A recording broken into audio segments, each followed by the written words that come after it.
Let's begin. This is Kyle Johnston mic'd up. This is for the late night addicts, the early morning coffee drinkers. Find my work at K Johnston mic'd up. You can find my work on my blog site, kylejohnstontheblog.wordpress.com. I'm going to fly through this and get to my sports picks right at the end, but I'm just doing some snooping in the news. And we're going to have the world's first ever head transplant.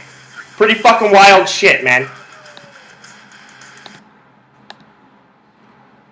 Fucking right out of the sci-fi movies. This is like fucking Mars Attacks, man. Pierce Brosnan shit, man, when they put him on the fucking dog. One of my favorite fucking movies of all time, Mars Attacks. And we're finally fucking getting to the point where we're gonna fucking have it. I'm telling you, I just gotta get to 50. 55 years old, man. They're gonna find ways to fucking keep us alive, man. Well, the ones they want to keep alive, I guess I should say. But anyways.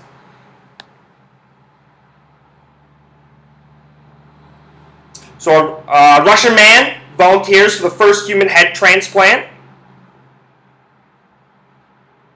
It's going to be performed by an Italian neuroscientist, Dr. Sergio Cannavaro. He's recruited Chinese surgeon, Dr. Xiaoping Ren. Now, they're going to basically sever... Well, first and foremost, before they even get to the surgery, they need a healthy body of a brain-dead person. So that's going to be a fucking challenge in its own right, signing the fucking rights over this and that. We're going to get to a little bit more about why it's so important about all the rights and everything. But they need a body of a healthy brain-dead person. They got a Russian patient that's volunteered, done by an Italian scientist with a Chinese scientist. Two pretty, they got a lot of credentials, put it this way. But what they're going to do is they're going to sever the spine, both at the same time. They're going to use like Velcro straps to transport the Russian patient's head over to the brain-dead body. Then they're going to sever it back together with polyethylene glycol, or PEG, showing signs to promote growth in cells. So it's pretty fucking interesting, pretty wild. Now, a lot of doctors are saying like that Cannavaro's vision is that this guy's going to be bringing his own mind over and everything like that, right? And some of these doctors aren't quite on board. Some of these world scientists saying, the body and the brain are somewhat connected and stuff, right? Like, even if it does grow cells, even if it does, connect and, have fucking movement and shit, it's going to be a whole fucking different, like, the brain's going to be thinking one thing and the body's something a little bit fucking different. But also saying if the guy wants to reproduce, like, it's not necessarily his genes. So it's pretty fucking interesting. Right out of fucking Mars Attacks. I'm fucking looking forward to it. It's going to be wild. They say they're going to do it 2017. Pretty interesting. Maybe this guy will live to be 145 years old because that's what people are saying, the world's oldest person is. 145 years old, this Indonesian man that I'm fucking reading about too, man. Just pretty fucking wild. Now, they haven't independently verified this, but Indonesia supposedly has went through documentation, and Indonesian Records Office is confirming his birth date as December 31st, 1870. Like, this guy's seen a lot of fucking shit, man. This guy's seen both world wars, seen the world wars over in Asia. Watched the wall go up, watched the wall go down. Watched all the fucking Cold War shit. Seen presidents go, seen presidents get sworn in. Like, pretty fucking wild, man. You guys seen it all. I would love to fucking sit there and just fucking, ask this guy questions just about the fucking world. He seems pretty coherent still, listens to the radio all the time, doesn't really have any vision, so he doesn't watch TV anymore. But pretty fucking wild, man. Do I want to live to be 145 years old? Probably not. Not unless I can move and do my own fucking shit. Like, they have to bathe him, they have to feed him, etc., etc. They made his fucking tombstone in 1992, supposedly. That's pretty fucking wild, man. They made his tombstone in 1992. But anyways, pretty fucking crazy stuff going around in the world. And, sports world is no different. A lot of people have been asking me my thoughts about Colin Kaepernick. Now, I guess I'll get my thoughts off my chest. I'll start with his actions first and foremost about sitting down during the national anthem. I guess, to be honest with you, it took a couple games for people to fucking realize it first and foremost. And this isn't the first time this has happened with athletes. But it is a dicey time in America right now, especially with the election going on, especially with all the equality protests. So, but anyways, about his action. Now, I believe in all your rights. I believe in freedom of speech. I believe you can say whatever the fuck you want to say. I love what he said in the dressing room. I'll get to that. But the action of sitting down during the national anthem, man, that national anthem, that country gives you the right to go out and speak what you said in the dressing room, dude, and stuff like that. And to give you that, but it does give him the right to sit down. So would I do it? No, I wouldn't do it. I wouldn't mess around with the national anthem. I ripped the tenors for fucking around with the national anthem. I ripped the tenor for not letting his bandmates know about it. Now, Colin Kaepernick should have let his teammates know about it. Maybe they could have talked about it. Maybe there's a better way. But I wouldn't have sat down during the national anthem.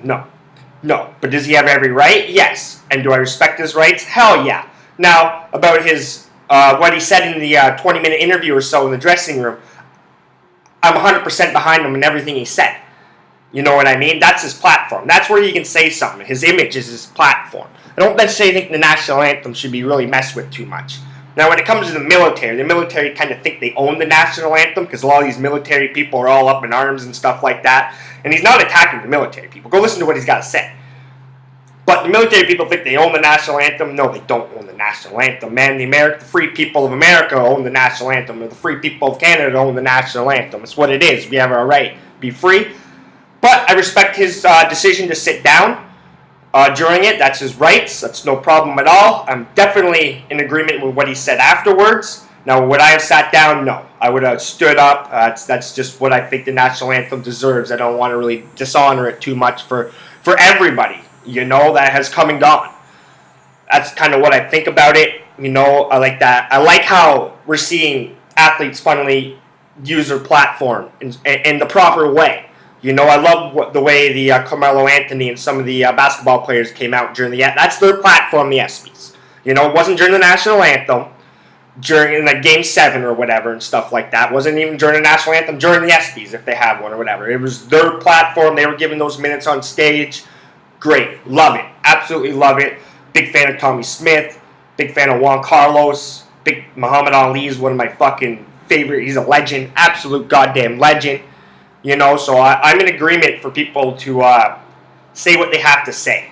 I love it. I don't get, a lot of people love free speech until someone says something they don't like. And I'm not really like that. Whatever, man. I get told shit I don't like all the time. I just, man up. It's okay. They're allowed to think that, we don't necessarily always have to hang out. Like something Rodney Harrison should probably fucking think about a little bit. Like, I don't even want to get into Rodney Harrison's comments. They're awful. You want to talk about, some disrespectful shit, But he has the right to say that. He has the right to the opinion, and I have the right to disagree with him. Same with the Kaepernick situation. People have the right to agree. People have the right to disagree. People have the right to voice it. And I'm glad that he fucking doubled down and he's sticking to his guns. A lot of athletes would have backed down, would have bowed down from this. He doesn't seem too afraid. I give Kaepernick a lot of credit. Now he's got to worry about fucking getting a starting quarterback job too. That might be a little bit more important personally, So keep your mind on the field, Kaepernick. You don't want to, it's Blaine fucking Gabbert, Kaepernick. You brought them to the fucking Super Bowl, for fuck's sake. So you're going to let Blaine Gabbert come and take your fucking starting job? But anyways, that's what I think about the whole Colin Kaepernick situation.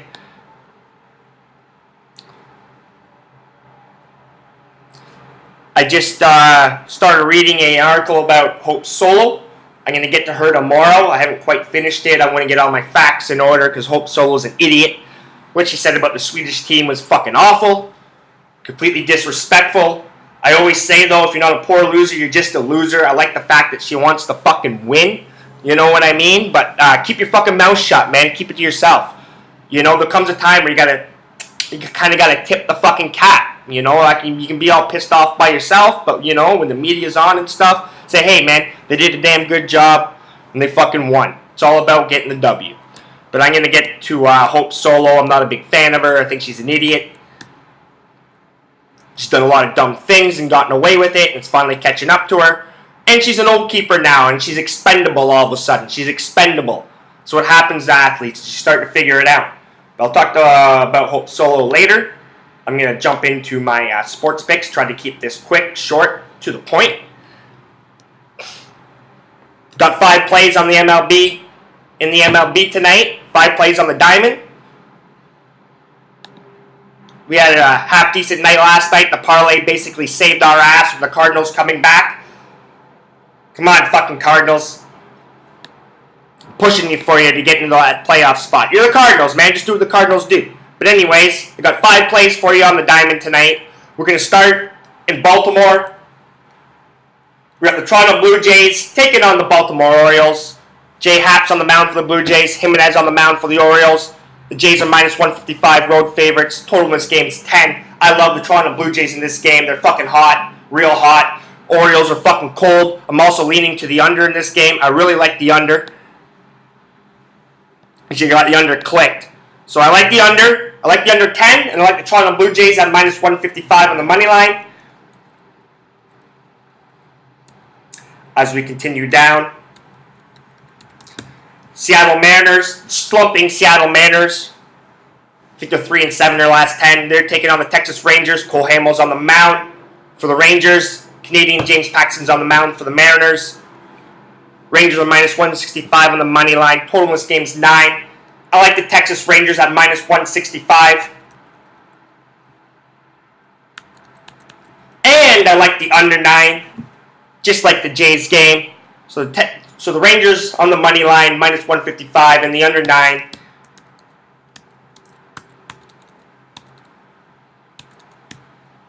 As we continue down, we got the red-hot Kansas City Royals. They're hosting the New York Yankees. Been playing good baseball themselves, keeping alive in the wild card race, even though they got rid of a lot of players at the trade deadline. But Edison Volquez is on the mound for the Royals. Tanaka's on the mound for the Yankees. As it stands right now, it's plus 120.